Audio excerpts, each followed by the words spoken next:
ನಾನು ಛಾಯಾ ಕೃಷ್ಣ, ತುಮಕೂರು ವಿಶ್ವವಿದ್ಯಾನಿಲಯದ ಪತ್ರಿಕೋದ್ಯಮ ಮತ್ತು ಸಮೂಹ ಸಂವಹನ ವಿಭಾಗ ಅರ್ಪಿಸುವ ಟಿಯುಟಿವಿ ನ್ಯೂಸ್ ಬುಲೆಟಿನ್ಗೆ ಸ್ವಾಗತ. ಇದೀಗ ಮುಖ್ಯಾಂಶಗಳು. ರಾಜ್ಯ ಮಟ್ಟದ ಮಾಧ್ಯಮ ಹಬ್ಬ ಇಂಪ್ರೆಷನ್ 2026ಗೆ ಸಜ್ಜಾದ ತುಮಕೂರು ವಿವಿ. ಮೇ 18 ಮತ್ತು 19ರಂದು ವಿವಿಧ ಸ್ಪರ್ಧೆಗಳೊಂದಿಗೆ ಆಯೋಜನೆ, ಪೋಸ್ಟರ್ ಬಿಡುಗಡೆ. ಓದು ಮತ್ತು ಅನುಭವವೇ ಬರವಣಿಗೆಯ ಬುನಾದಿ. ತುಮಕೂರು ವಿವಿಯ ಸೃಜನಶೀಲ ಅಭಿವ್ಯಕ್ತಿ ಕಾರ್ಯಾಗಾರದಲ್ಲಿ ಸಾಹಿತಿ ಜಯಂತ್ ಕಾಯ್ಕಿಣಿ ಅಭಿಪ್ರಾಯ. ಮಹನೀಯರನ್ನು ಕೇವಲ ಒಂದು ಸಮುದಾಯಕ್ಕೆ ಸೀಮಿತಗೊಳಿಸುತ್ತಿರುವುದು ಇಂದಿನ ದುರಂತ. ತುಮಕೂರು ವಿವಿಯ ಅಂಬೇಡ್ಕರ್ ಜಯಂತಿಯಲ್ಲಿ ಡಾಕ್ಟರ್ ಎಸ್ ನಟರಾಜ್ ಗೂಡಾಳು ಕಳವಳ. ಮಳೆ, ಸರ್ಕಾರದ ನೀತಿ ಹಾಗೂ ಮಧ್ಯವರ್ತಿಗಳ ದರೋಡೆಯಿಂದಾಗಿ ರೈತ ಹೈರಾಣ. ತುಮಕೂರು ವಿವಿಯ ವಿಶೇಷ ಉಪನ್ಯಾಸದಲ್ಲಿ ಪ್ರೊಫೆಸರ್ ಎಸ್.ಟಿ. ಬಾಗಲಕೋಟಿ ಅಭಿಪ್ರಾಯ. ರಾಜ್ಯ ಮಟ್ಟದ ಮಾಧ್ಯಮ ಹಬ್ಬ ಇಂಪ್ರೆಷನ್ 2026ಗೆ ಸಜ್ಜಾದ ತುಮಕೂರು ವಿವಿ. ಮೇ 18 ಮತ್ತು 19ರಂದು ವಿವಿಧ ಸ್ಪರ್ಧೆಗಳೊಂದಿಗೆ ಆಯೋಜನೆ, ಪೋಸ್ಟರ್ ಬಿಡುಗಡೆ. ರಾಜ್ಯದ ವಿದ್ಯಾರ್ಥಿಗಳಿಗೆ ತುಮಕೂರು ವಿವಿಯ ಪತ್ರಿಕೋದ್ಯಮ ವಿಭಾಗ ಭರ್ಜರಿ ವೇದಿಕೆಯೊಂದನ್ನು ಸಿದ್ಧಪಡಿಸಿದೆ. ಇದೇ ಮೇ 18 ಮತ್ತು 19ರಂದು ಇಂಪ್ರೆಷನ್ 2026 ರಾಜ್ಯ ಮಟ್ಟದ ಮಾಧ್ಯಮ ಹಬ್ಬವನ್ನು ಆಯೋಜಿಸಲಾಗಿದ್ದು, ವಿವಿಯ ಕುಲಪತಿ ಪ್ರೊಫೆಸರ್ ಎಂ ವೆಂಕಟೇಶ್ವರಲು ಅವರು ಮಾಧ್ಯಮ ಹಬ್ಬದ ಪೋಸ್ಟರ್ ಅನಾವರಣಗೊಳಿಸಿದರು. ಪತ್ರಿಕೋದ್ಯಮ ಮತ್ತು ಸಮೂಹ ಸಂವಹನ ವಿಭಾಗದ ವತಿಯಿಂದ ವಿವಿಯ ಸರ್ ಎಂ ವಿಶ್ವೇಶ್ವರಯ್ಯ ಸಭಾಂಗಣದಲ್ಲಿ ನಡೆಯಲಿರುವ ಈ ಮಾಧ್ಯಮ ಹಬ್ಬದಲ್ಲಿ ವರದಿಗಾರಿಕೆ, ಟಿವಿ ಸುದ್ದಿ ಪ್ರಸ್ತುತಿ, ಆರ್ಜೆ, ರೀಲ್ ಮೇಕಿಂಗ್ ಸೇರಿದಂತೆ ವಿವಿಧ ಬಗೆಯ ಸ್ಪರ್ಧೆಗಳನ್ನು ಏರ್ಪಡಿಸಲಾಗಿದೆ. ಯಾವುದೇ ಪದವಿ ಅಥವಾ ಸ್ನಾತಕೋತ್ತರ ವಿದ್ಯಾರ್ಥಿಗಳು ಇದರಲ್ಲಿ ಭಾಗವಹಿಸಬಹುದಾಗಿದೆ. ವಿಜೇತರಿಗೆ ಆಕರ್ಷಕ ನಗದು ಬಹುಮಾನ ನೀಡಲಾಗುತ್ತದೆ ಎಂದು ವಿಭಾಗದ ಮುಖ್ಯಸ್ಥ ಡಾಕ್ಟರ್ ಸಿಬಂದಿ ಪದ್ಮನಾಭ ತಿಳಿಸಿದ್ದಾರೆ. ಇದು 4ನೇ ವರ್ಷ ನಾವು ಆಯೋಜಿಸ್ತಾ ಇರೋ ಮಾಧ್ಯಮ ಹಬ್ಬ. 2023ರಲ್ಲಿ ಮೊದಲ ಬಾರಿಗೆ ಮಾಡಿದ್ವಿ. ಅಲ್ಲಿಂದ ಇಲ್ಲಿವರೆಗೆ ಬಹಳ ಚೆನ್ನಾಗಿ ಯಶಸ್ವಿಯಾಗಿ ಮಾಧ್ಯಮ ಉತ್ಸವ ನಡ್ಕೊಂಡು ಬಂದಿದೆ. ಬೇರೆ ಬೇರೆ ಸ್ಪರ್ಧೆಗಳಿವೆ, ವೈಯಕ್ತಿಕ ಸ್ಪರ್ಧೆಗಳಿವೆ, ಗುಂಪು ಸ್ಪರ್ಧೆಗಳಿವೆ. ಕರ್ನಾಟಕದ ಯಾವುದೇ ಭಾಗದ, ಅವು ಕಾಲೇಜು ಹಂತದಲ್ಲಿ ಓದೋ ವಿದ್ಯಾರ್ಥಿಗಳಾಗಿರಬಹುದು, ಸ್ನಾತಕೋತ್ತರ ಪದವಿ ಓದೋ ವಿದ್ಯಾರ್ಥಿಗಳಾಗಿರಬಹುದು, ಅವರು ಪತ್ರಿಕೋದ್ಯಮ ವಿದ್ಯಾರ್ಥಿಗಳೇ ಆಗಬೇಕಾಗಿಲ್ಲ. ಯಾವ ಸಬ್ಜೆಕ್ಟ್ ಓದೋ ವಿದ್ಯಾರ್ಥಿಗಳಾದರೂ ಅವರಿಗೆ ಮಾಧ್ಯಮ ಹಬ್ಬದಲ್ಲಿ ಭಾಗವಹಿಸೋದಕ್ಕೆ ಅವಕಾಶ ಇದೆ. ತಮ್ಮ ಪ್ರತಿಭೆಯನ್ನು ಅವರು ಪ್ರದರ್ಶಿಸಿ ಬಹುಮಾನಗಳನ್ನು ಗೆಲ್ಲೋದಕ್ಕೆ ಕೇವಲ ಪ್ರಮಾಣ ಪತ್ರ ಮತ್ತು ಟ್ರೋಫಿ ಮಾತ್ರ ಅಲ್ಲ, ಆಕರ್ಷಕ ನಗದು ಬಹುಮಾನ ಕೂಡ ಇರುತ್ತೆ. ಎಲ್ಲ ವಿದ್ಯಾರ್ಥಿಗಳು ತಮ್ಮ ಪ್ರತಿಭೆ ಮತ್ತು ಕೌಶಲವನ್ನು ಪ್ರದರ್ಶಿಸೋದಕ್ಕೆ ಮತ್ತು ಈ ಬಹುಮಾನಗಳನ್ನು ಪಡ್ಕೊಳ್ಳೋದಕ್ಕೆ ಇಂಥ ಒಂದು ವಿಶೇಷ ಅವಕಾಶವನ್ನು ಬಳಸ್ಕೋಬೇಕು ಅಂತ ನಾನು ಕೇಳ್ಕೊತೀನಿ. 2 ದಿನಗಳ ಅದ್ದೂರಿ ಮಾಧ್ಯಮ ಹಬ್ಬಕ್ಕೆ ವೇದಿಕೆ ಸಿದ್ಧವಾಗಿದ್ದು, ಇಂದಿನ 3 ಆವೃತ್ತಿಗಳಲ್ಲಿ ರಾಜ್ಯದ ವಿವಿಧ ಭಾಗಗಳಿಂದ ವಿದ್ಯಾರ್ಥಿಗಳು ಭಾಗವಹಿಸಿದ್ದರು. ಈ ಬಾರಿ ಹೆಚ್ಚಿನ ಸಂಖ್ಯೆಯಲ್ಲಿ ವಿದ್ಯಾರ್ಥಿಗಳು ಭಾಗವಹಿಸುವ ನಿರೀಕ್ಷೆ ಇದೆ ಎಂದು ವಿದ್ಯಾರ್ಥಿ ಸಂಯೋಜಕ ಪ್ರದೀಪ್ ಹೇಳಿದರು.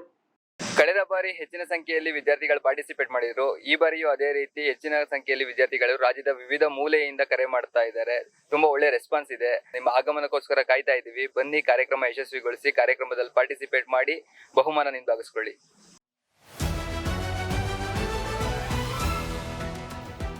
ಓದು ಮತ್ತು ಅನುಭವವೇ ಬರವಣಿಗೆಯ ಬುನಾದಿ. ತುಮಕೂರು ವಿವಿಯ ಸೃಜನಶೀಲ ಅಭಿವ್ಯಕ್ತಿ ಕಾರ್ಯಾಗಾರದಲ್ಲಿ ಸಾಹಿತಿ ಜಯಂತ್ ಕಾಯ್ಕಿಣಿ ಅಭಿಪ್ರಾಯ. ಬರವಣಿಗೆಯ ಆಸಕ್ತಿ ಇರುವವರು ಮೊದಲು ಓದಿನ ಕಡೆಗೆ ಗಮನ ಹರಿಸಬೇಕು. ಓದು ಮತ್ತು ಅನುಭವವೇ ಬರವಣಿಗೆಯ ಬುನಾದಿ ಎಂದು ಖ್ಯಾತ ಸಾಹಿತಿ ಜಯಂತ್ ಕಾಯ್ಕಿಣಿ ಅಭಿಪ್ರಾಯಪಟ್ಟರು. ಭಾಷೆಯನ್ನು ಬಳಸುವಾಗ ಎಚ್ಚರಿಕೆ ಅಗತ್ಯ ಎಂದು ಅವರು ಯುವ ಬರಹಗಾರರಿಗೆ ಕಿವಿಮಾತು ಹೇಳಿದರು.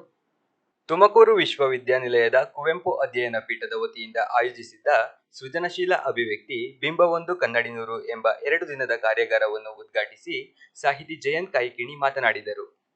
ಓದಿಲ್ಲದೆ ಏನನ್ನು ಸೃಷ್ಟಿಸಲು ಸಾಧ್ಯವಿಲ್ಲ.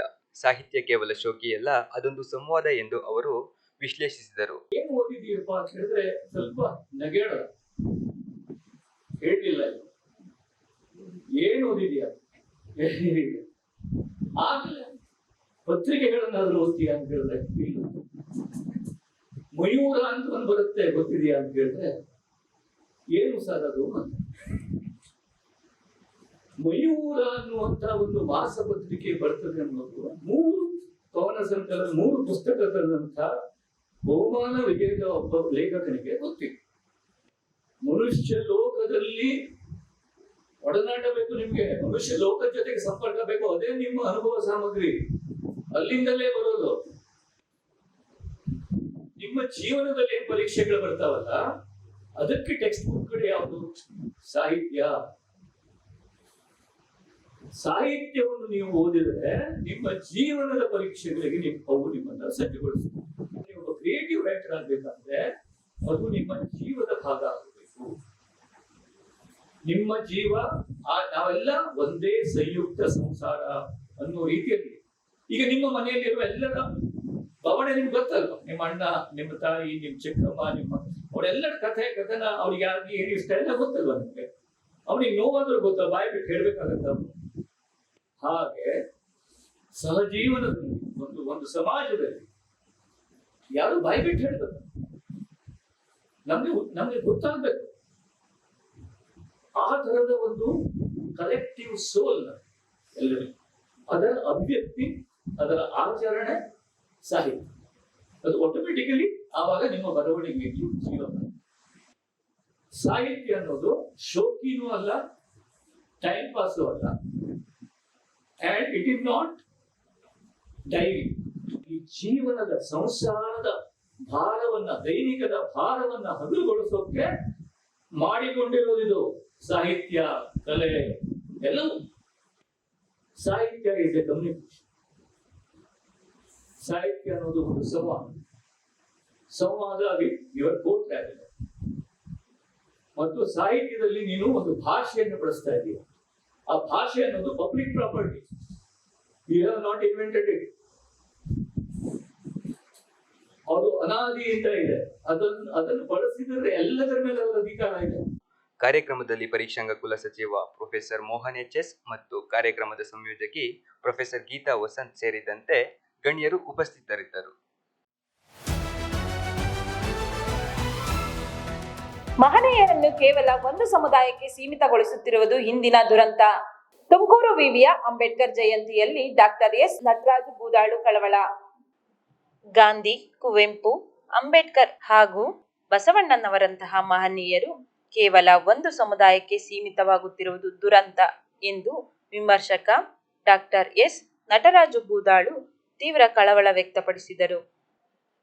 ತುಮಕೂರು ವಿಶ್ವವಿದ್ಯಾನಿಲಯದ ಡಾಕ್ಟರ್ ಬಿ.ಆರ್. ಅಂಬೇಡ್ಕರ್ ಅಧ್ಯಯನ ಕೇಂದ್ರ ಹಾಗೂ ಬೆಂಗಳೂರಿನ ಸಂಶೋಧನಾ ಕೇಂದ್ರದ ಸಂಯುಕ್ತಾಶ್ರಯದಲ್ಲಿ ಆಯೋಜಿಸಲಾಗಿದ್ದ ಅಂಬೇಡ್ಕರ್ ಅವರ 135ನೇ ಜನ್ಮ ದಿನಾಚರಣೆಯಲ್ಲಿ ಅವರು ವಿಶೇಷ ಉಪನ್ಯಾಸ ನೀಡಿದರು.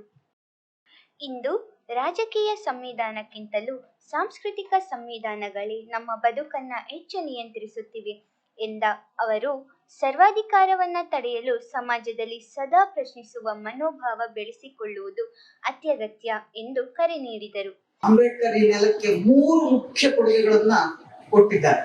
ನಾನು ಇವತ್ತು ಅಂಬೇಡ್ಕರ್ ಅವರ ವೈಯಕ್ತಿಕವಾದ ಹೋರಾಟದ ಸಂಗತಿಗಳನ್ನ ಹೇಳೋದಕ್ಕಿಂತ ಮುಖ್ಯವಾಗಿ ಈ ಹೊತ್ತು ಅಂಬೇಡ್ಕರ್ ನಮ್ಗೆ ಹೇಗೆ ಪ್ರಸ್ತುತ, ಯಾಕೆ ನಮ್ಗೆ ಅಂಬೇಡ್ಕರ್ ಬೇಕು, ಅಂಬೇಡ್ಕರ್ ಅವರು ಕೊಟ್ಟ 3 ಸಂಗತಿಗಳು ಅತ್ಯಂತ ಪ್ರಮುಖವಾದವು. ಒಂದು, ನಮ್ಗೆಲ್ಲರಿಗೂ ಗೊತ್ತಿರೋ ಹಾಗೆ ಅವ್ರು ಕೊಟ್ಟಿರುವ ರಾಜಕೀಯ ಸಂವಿಧಾನ.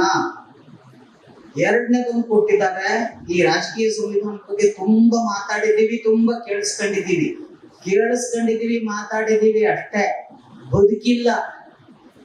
ನಾವು ಪಡ್ಕೊಂಡಿರೋ ರಾಜಕೀಯ ಸಂವಿಧಾನನ ನಾವು ಪ್ರಮಾಣ ಮಾಡಿ ಇದು ನಮ್ಮ ಬದುಕಿನ ವಿಧಾನ, ಇದರಡಿ ನಾವು ಬಾಳ್ತೀವಿ, ಇದಕ್ಕೆ ನಾವು ಬದ್ಧರಾಗಿರ್ತೀವಿ ಅಂತ ಪ್ರಮಾಣ ಬೇರೆ ಮಾಡಿದೀವಿ. ಇತ್ತೀಚೆಗೆ ಕಾರ್ಯಕ್ರಮಗಳಿಗಿಂತ ಮೊದಲೇ ಆ ತರದ ಒಂದು ಪ್ರಮಾಣ ವಚನ ಕೂಡ ಬೋಧಿಸೋ ಒಂದು ಸಂಪ್ರದಾಯ, ಎದೆ ಮೇಲೆ ಕೈ ಇಟ್ಕೊಂಡು ನಾವು ಪಾಲಿಸ್ತೀವಿ ಅಂತ ಹೇಳಿದ್ರು ಕೂಡ ಆ ಅಂಬೇಡ್ಕರ್ ಕೊಟ್ಟ ರಾಜಕೀಯ ಸಂವಿಧಾನ ಕೂಡ ನಮ್ಮ ಜೀವನ ಸಂವಿಧಾನ ಆಗಬೇಕಾಗಿತ್ತು, ಅದಿನ್ನೂ ಆಗಿಲ್ಲ. ಮೊದಲನೇದಾಗಿಲ್ಲ. ಎರಡನೇದು, ಅವ್ರು ಕೊಟ್ಟ ಒಂದು ಸಾಂಸ್ಕೃತಿಕ ಸಂವಿಧಾನ ಬಹಳ ಮುಖ್ಯವಾದದ್ದು, ಅದ್ರ ಬಗ್ಗೆ ತುಂಬಾ ಕಡಿಮೆ ಮಾತಾಡಿ, ಬಹುಪಾಲು ಗೊತ್ತೇ ಇಲ್ಲ. ಅವರು ಒಂದು ಸಾಂಸ್ಕೃತಿಕ ಸಂವಿಧಾನವನ್ನ ಕೊಟ್ಟಿದ್ದಾರೆ, ಕಲ್ಚರಲ್ ಕಾನ್ಸ್ಟಿಟ್ಯೂಷನ್. ಏನದು, ಅದು ಯಾಕೆ ನಮಗ್ ಬೇಕು, ಆ ಸಂವಿಧಾನ ಯಾವುದು? ಅದ್ರ ಜೊತೆಗೆ ಇನ್ನೂ ಒಂದು ಬಹಳ ಮುಖ್ಯವಾದದ್ದು, ಅವರು ಬೌದ್ಧ ತಾತ್ವಿಕತೆನ, ಬೌದ್ಧ ಧರ್ಮನ, ಈ ನೆಲದ ಬೌದ್ಧ ಧರ್ಮನ ನೀವು ಉಳಿಸ್ಕೊಳ್ಳಿ, ನಿಮಗೋಸ್ಕರ ಬಳಸ್ಕೊಳ್ಳಿ, ಅದು ನಿಮ್ದು ಅಂತ ಮೂರನೇದನ್ನು ಕೊಟ್ಟಿದ್ದಾರೆ. ಈ ಮೂರನೇದ್ರ ಬಗ್ಗೆ ಅದು ನಿಮ್ಮ ಆಪ್ಷನ್. ಬೌದ್ಧ ಧರ್ಮನ ನೀವು ಅದೆಷ್ಟು ಒಪ್ಕೋತೀರೋ ಬಿಟ್ಕೋತೀರೋ ಅದೇನೋ ನಿಮ್ಮ ಆಪ್ಷನ್ ಬಿಡ್ತೇವೆ. ಆದ್ರೆ ಈ ಎರಡಿದಾವಲ್ಲ, ಮೊದಲನೇದೊಂದು ರಾಜಕೀಯ ಸಂವಿಧಾನ, ಮತ್ತೆ ಒಂದು ಸಾಂಸ್ಕೃತಿಕ ಸಂವಿಧಾನ. ಇವು ಯಾಕೆ ಬೇಕು ನಮ್ಗೆ? ನೋಡಿ, ನಾವು ಒಂದು ಜೀವನ ವಿಧಾನದಲ್ಲಿ ಬದುಕ್ತಿದ್ದೀವಿ. ನೀವು ಬೇಕಿರ್ಲಿ ಬೇಕಿಲ್ಲದೆ ಇರಲಿ, ಅದು ನಿಮ್ಮ ಆಪ್ಷನ್ ಅಲ್ಲ, ಬೈ ಡಿಫಾಲ್ಟ್ ಬಂದಿರುತ್ತೆ. ನೀವು ಅದನ್ನು ಒಪ್ಕೊಂಡು ಬಾಳ್ತಿರ್ತೀವಿ. ಒಂದು ಜೀವನ ಸಂವಿಧಾನದಲ್ಲಿ ನಾವು ಇದ್ದೇವೆ. ಅದನ್ನ ಅನೇಕ ಸಂವಿಧಾನಗಳು ನಿಯಂತ್ರಿಸ್ತಾ ಇರ್ತವೆ. ಅವುಗಳನ್ನು ಸಾಂಸ್ಕೃತಿಕ ಸಂವಿಧಾನಗಳು ಅಂತ ಕರೀತಾರೆ. ಕಾರ್ಯಕ್ರಮದ ಅಧ್ಯಕ್ಷತೆಯನ್ನು ಕುಲಪತಿ ಪ್ರೊಫೆಸರ್ ಎಂ ವೆಂಕಟೇಶ್ವರಲು ವಹಿಸಿದ್ದರು. ಮಳೆ, ಸರ್ಕಾರದ ನೀತಿ ಹಾಗೂ ಮಧ್ಯವರ್ತಿಗಳ ದರೋಡೆಯಿಂದಾಗಿ ರೈತ ಹೈರಾಣ. ತುಮಕೂರು ವಿವಿಯ ವಿಶೇಷ ಉಪನ್ಯಾಸದಲ್ಲಿ ಪ್ರೊಫೆಸರ್ ಎಸ್.ಟಿ. ಬಾಗಲಕೋಟೆ ಅಭಿಪ್ರಾಯ. ತುಮಕೂರು ವಿಶ್ವವಿದ್ಯಾನಿಲಯದ ಪ್ರೊಫೆಸರ್ ಎಂ.ಡಿ. ನಂಜುಂಡಸ್ವಾಮಿ ಅಧ್ಯಯನ ಪೀಠ ಹಾಗೂ ಸ್ನಾತಕೋತ್ತರ ಅರ್ಥಶಾಸ್ತ್ರ ವಿಭಾಗದ ವತಿಯಿಂದ ಆಯೋಜಿಸಿದ್ದ ಕರ್ನಾಟಕ ಕೃಷಿಯ ಪ್ರಸ್ತುತ ಸಮಸ್ಯೆಗಳು ಕುರಿತ ವಿಶೇಷ ಉಪನ್ಯಾಸದಲ್ಲಿ ಮಾತನಾಡಿ, ರಾಜ್ಯದಲ್ಲಿ ರೈತರ ಭೂ ಹಿಡುವಳಿಯ ಗಾತ್ರ ಕುಸಿತಿದ್ದು, ಕೃಷಿ ಕಾರ್ಮಿಕರು ನಗರಗಳತ್ತ ವಲಸೆ ಹೋಗುತ್ತಿದ್ದಾರೆ ಎಂದರು. ಕರ್ನಾಟಕದ ಕೃಷಿಯ ರಾಚನಿಕ ಲಕ್ಷಣಗಳು ಅಂತಂದಾಗ, ಸ್ಟ್ರಕ್ಚರಲ್ ಫೀಚರ್ಸ್ ಅಂತಂದಾಗ, ಅರ್ಥಶಾಸ್ತ್ರ ವಿದ್ಯಾರ್ಥಿಗಳಿಗೆ ಸಾಮಾನ್ಯವಾಗಿ ಮತ್ತೆ ಭಾರತೀಯ ಅರ್ಥವ್ಯವಸ್ಥೆಯನ್ನ ಅಧ್ಯಯನ ಮಾಡಿದ ಯಾರಿಗೇ ಆದರೂ ಕೃಷಿಯು ಒಂದು ಇಳಿಕೆಯಾಗತಕ್ಕಂಥ ಉತ್ಪಾದಕ ವಲಯ. It's A declining productive sector, production sector. ಅಂದ್ರೆ ಅದರ ಪಾಲು ಅದು ಆದಾಯದಲ್ಲಿರ್ಬೋದು ಅಥವಾ ಉದ್ಯೋಗದಲ್ಲಿರ್ಬೋದು ಕಾಲಾಂತರದಲ್ಲಿ ಇಳಿಕೆ ಆಗ್ತದೆ ಅನ್ನೋದು ನಾವೆಲ್ಲ ಓದ್ಕೊಂಡು ಬಂದಿದ್ದೀವಿ. ಸೊ ಅದನ್ನು ಗಮನಿಸಿದಾಗ ಭಾರತದ ಮಟ್ಟದಲ್ಲಿ ಮತ್ತು ರಾಜ್ಯ ಮಟ್ಟದಲ್ಲೂ ಕೂಡ ಕೃಷಿಯ ಕೊಡುಗೆ ಆದಾಯಕ್ಕೆ ಕಡಿಮೆ ಆಗೋದನ್ನು ಗಮನಿಸ್ತೀವಿ. ಅಂಕಿಅಂಶ ಹೇಳುವುದಾದ್ರೆ ಭಾರತದ ರಾಷ್ಟ್ರೀಯ ಆದಾಯದಲ್ಲಿ ಕೃಷಿಯ ಪಾಲು ಸುಮಾರು 15-16% ಇದೆ. ರಾಜ್ಯದಲ್ಲಿ ನೋಡಿದ್ರೆ ನೀವು ಸುಮಾರು 11-12%. ಅಂದ್ರೆ ಅಷ್ಟರ ಮಟ್ಟಿಗೆ ಕರ್ನಾಟಕ ರಾಜ್ಯ ಈ ರಾಜನಿಕ ಪರಿವರ್ತನೆ ಅಂತ ಏನ್ ಕರಿತೀವಿ, ಸ್ಟ್ರಕ್ಚರಲ್ ಟ್ರಾನ್ಸ್ಫಾರ್ಮೇಶನ್, ಅದರಲ್ಲಿ ಸ್ವಲ್ಪ ಮುಂದಿದೆ ಅನ್ನುವಂಥದ್ದನ್ನ ನಾವು ಗಮನಿಸ್ತೀವಿ. ಆದ್ರೆ ಈ ಸ್ಟ್ರಕ್ಚರಲ್ ಟ್ರಾನ್ಸ್ಫಾರ್ಮೇಶನ್ ಅನ್ನೋದು ಕೇವಲ ಆದಾಯಕ್ಕೆ ಮಾತ್ರ ಸೀಮಿತವಾಗಿಲ್ಲ. ಅಲ್ಲಿ ಉದ್ಯೋಗ ಕೂಡ ನೋಡ್ಬೇಕಾಗ್ತದೆ. ನಾವು ಉದ್ಯೋಗ ನೋಡಿದಾಗ ನಮಗೆ ನಿರೀಕ್ಷಿಸಿದಂತ ಪ್ರವೃತ್ತಿ ಕಂಡು ಬರೋದಿಲ್ಲ. ಅಂದ್ರೆ ಯಾವುದೇ ವಲಯ ಒಟ್ಟು ರಾಷ್ಟ್ರಾದಾಯದಲ್ಲಿ ತನ್ನ ಪಾಲನ್ನ ಕಡಿಮೆ ಮಾಡಿಕೊಂಡ್ರೆ ಉದ್ಯೋಗ ಕೂಡ ಕಡಿಮೆ ಆಗ್ಬೇಕು. ಆದ್ರೆ ಭಾರತದಲ್ಲಿ ಹಾಗೆ ಆಗಿಲ್ಲ. ಇನ್ನೂ ಕೂಡ ಭಾರತದಲ್ಲಿ ಮತ್ತು ಕರ್ನಾಟಕ ರಾಜ್ಯದಲ್ಲಿ ಕೂಡ 40-45% ಕೆಲಸಗಾರರು ಕೃಷಿಯಲ್ಲಿ ತೊಡಗಿಕೊಂಡಿದ್ದಾರೆ. ಇದೇನು ಸೂಚಿಸಿದೆ ಅಂತಂದ್ರೆ ಆದಾಯ ಕಡಿಮೆ ಆಗಿದೆ, ಆದ್ರೆ ಕೃಷಿಯನ್ನ ನಂಬಿಕೊಂಡಂತಹ ಕಾರ್ಮಿಕರ ಸಂಖ್ಯೆ ಕಡಿಮೆ ಆಗಿಲ್ಲ. ಹೀಗಾಗಿ ಅವರಿಗೆ ದೊರಕುವಂತಹ ತಲಾ ಆದಾಯ ತುಂಬಾ ಕಡಿಮೆ ಇರುವುದನ್ನ ನಾವು ಗಮನಿಸ್ತೀವಿ. ಇದೇ ವೇಳೆ ಹವಾಮಾನ ವೈಪರೀತ್ಯ ಹಾಗೂ ಸಾಲದ ಬಾಧೆಯಿಂದ ಯುವಜನತೆ ಕೃಷಿಯಿಂದ ವಿಮುಖರಾಗುತ್ತಿದ್ದಾರೆ ಎಂದು ತುಮಕೂರು ವಿಶ್ವವಿದ್ಯಾನಿಲಯದ ಪರೀಕ್ಷಾಂಗ ಕುಲಸಚಿವ ಪ್ರೊಫೆಸರ್ ಎಚ್.ಎಸ್. ಮೋಹನ್ ಅಭಿಪ್ರಾಯಪಟ್ಟರು. ಆಹಾರ ಸಂಗ್ರಹಣೆ ಮಾಡ್ತಿದ್ದ, ಸಿಕ್ಕಿರುವ ಹಣ್ಣುಗಳನ್ನ ತಿನ್ಕೊಂಡು ಬದುಕ್ತಿತ್ತು ಮಾನವ ಕುಲ. ಸಂಖ್ಯೆ ಜಾಸ್ತಿ ಆದ ಹಾಗೆ ನದಿ ಮೂಲವನ್ನ ಪಕ್ಕದಲ್ಲಿ ಬದುಕ್ತಾ ಇದ್ದಂತ ಸಮುದಾಯ ನಿಧಾನವಾಗಿ ವಲಸೆ ಹೋಗಕ್ಕೆ ಶುರುವಾಗುತ್ತೆ. ಯಾವಾಗ ವಲಸೆ ಹೋಗಕ್ಕೆ ಶುರುವಾಗುತ್ತೋ ಆಹಾರದ ಉತ್ಪಾದನಾ ವಿಧಿವಿಧಾನಗಳು ನಿಧಾನವಾಗಿ ಚೇಂಜ್ ಆಗ್ತವೆ. ಆಹಾರದ ಸಂಗ್ರಹಣೆಯ ಕಾಲದ ಬದಲಾಗಿ ಬೇಟೆಯುಕ್ಕೆ ಜಂಪ್ ಆಗ್ತದೆ. ಬೇಟೆಯಾದಾಗ ಆಹಾರವನ್ನ ನಾವು ಪಡೆದುಕೊಂಡು ಹೋಗಿ ಹೋರಾಟದಿಂದ ಪಡ್ಕೊಂಡು ಬರ್ತೀವಿ. ನಾವು ಬದುಕಿನ ಮೂಲವನ್ನು ಸೃಷ್ಟಿಸ್ಕೊಳ್ತೇವೆ. ಅದೊಂದು ಸೋಶಿಯೋ ಎಕನಾಮಿಕ್ ಸ್ಟ್ರಕ್ಚರ್ ಅಂತ ಹೇಳಿ ಒಂದು ಸಮಾಜ ಹುಟ್ಟುತ್ತಾಗ ಒಂದು ಎಕನಾಮಿಕ್ ಸ್ಟ್ರಕ್ಚರ್ ಇದೆ. ಯಾವಾಗ ನಮಗೆ ಬೇಟೆಯ ಯುಗಾದಿಂದ ನಿಧಾನವಾಗಿ ನಾವು ಪರಿವರ್ತನೆ ಆಗ್ತೀವೋ, ವಲಸೆ ಹೋಗಕ್ಕೆ ಶುರು ಮಾಡ್ತೀವೋ, ಆಹಾರ ಸಿಗದೆ ಇದ್ದಾಗ ಮತ್ತೆ ಮತ್ತೆ ಹುಡ್ಕೊಳ್ತಾ ಹೋಗ್ತೀವೋ, ಆಗ ನಮಗೆ ಶುರುವಾಗಿದ್ದು ಪಶುಪಾಲನೆ. ಇವತ್ತು ಪಶುಪಾಲಕರು ನಮ್ಮ ತುಮಕೂರು ಜಿಲ್ಲೆಯಲ್ಲಿದ್ದಾರೆ. ಬೇಟೆಯ ಕುಲಗಳಿದಾವೆ ನಮ್ಮ ಹತ್ರ. ಆಹಾರ ಸಂಗ್ರಹಣೆಯ ಕುಲಗಳು ಪ್ರಾಗೈತಿಹಾಸಿಕ ಹಿನ್ನೆಲೆಯಲ್ಲಿ ನೋಡಿದ್ರೆ ತುಮಕೂರಿನಲ್ಲಿ ಎಲ್ಲ ಇದೆ. ಈ ಯಾವಾಗ ಪಶುಪಾಲನೆ ಬಂತು, ಒಂದು ಕಡೆಯಿಂದ ಒಂದು ವಲಸೆ ಶುರುವಾಯಿತು. ವಲಸೆ ಶುರುವಾದಾಗ ಆಹಾರಕ್ಕಾಗಿ ಮತ್ತು ಉತ್ಪಾದನೆಗಾಗಿ ಎರಡಕ್ಕೂ ಬಳಸಕ್ಕೆ ಶುರುವಾದವು. ಧನವಾಗಿ ಬದಲಾಗ್ತಾ ಹೋಯ್ತು. ನಿಧಾನವಾಗಿ ನಮ್ಮಲ್ಲಿ ಆ ಉತ್ಪಾದನಾ ವಿಧಾನಗಳು ಬದಲಾಗಿವೆ. ಹಳ್ಳಿಗಳು ನಿರ್ಮಾಣ ಆಗಿ ಶುರುವಾಯಿತು. ಯಾವಾಗ ಹಳ್ಳಿಗಳ ಸೂಕ್ಷ್ಮ ವಿಧಾನ ಆರಂಭ ಆಯಿತು, ಕೃಷಿ ಪದ್ಧತಿ ಆರಂಭ ಆಯಿತು. ನಿಮ್ಗೆ ಬಹಳ ಜನರಿಗೆ ಗೊತ್ತಿದೆ ಅನ್ಕೊಂಡಿದೀವಿ. ನಾವು ಇವತ್ತನ್ನ ಕೃಷಿಯನ್ನ ಮಾತಾಡುವಾಗ ಅಗ್ರಿಕಲ್ಚರ್ ಅಂತ ಹೊರತು ಅದೇನಲ್ಲ, ಅದೊಂದು ಸಂಸ್ಕೃತಿ. ಅದು ಕೃಷಿ ಅಂದ್ರೆ ಒಂದು ಸಂಸ್ಕೃತಿ, ಒಂದು ಜೀವನ ವಿಧಾನ. ಬದುಕಿನ ಮನುಷ್ಯನ ವಿಕಾಸದೊಂದಿಗೆ, ಮನುಷ್ಯನ ಜೀವ ವಿಕಾಸದೊಂದಿಗೆ ಕೃಷಿ ಅವನ ಜೊತೆಗೆ ಮಿಳಿತ ಬಂದಿದೆ. ಹಾಗಾಗಿ ಮತ್ತೆ ಕೃಷಿಯನ್ನ ಯಾರು ಶುರು ಮಾಡಿದ್ದು ತಮ್ಗೆಲ್ಲರಿಗೂ ಗೊತ್ತಿದೆ, ಗಂಡಸಲ್ಲ, ಹೆಣ್ಣು ಮಕ್ಕಳು. ಕಲ್ಚರ್ ಶುರುವಾಯಿತು.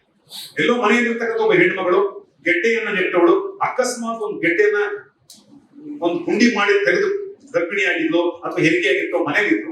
ಮನೆ ಅಂದ್ರೆ ಗುಹೆಯಲ್ಲಿತ್ತು. ಉಳಿದು ತನ್ನ ತಂಡ ಬೇಟೆಗೆ ಹೋಗಿತ್ತು.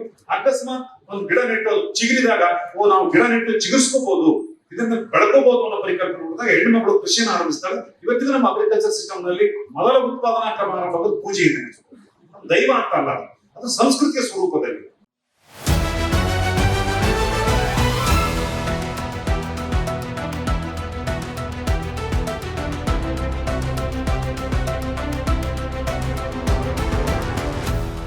ಇದೀಗ ಮತ್ತೊಮ್ಮೆ ಮುಖ್ಯಾಂಶಗಳು. ರಾಜ್ಯ ಮಟ್ಟದ ಮಾಧ್ಯಮ ಹಬ್ಬ ಇಂಪ್ರೆಷನ್ 2026ಗೆ ಸಜ್ಜಾದ ತುಮಕೂರು ವಿವಿ.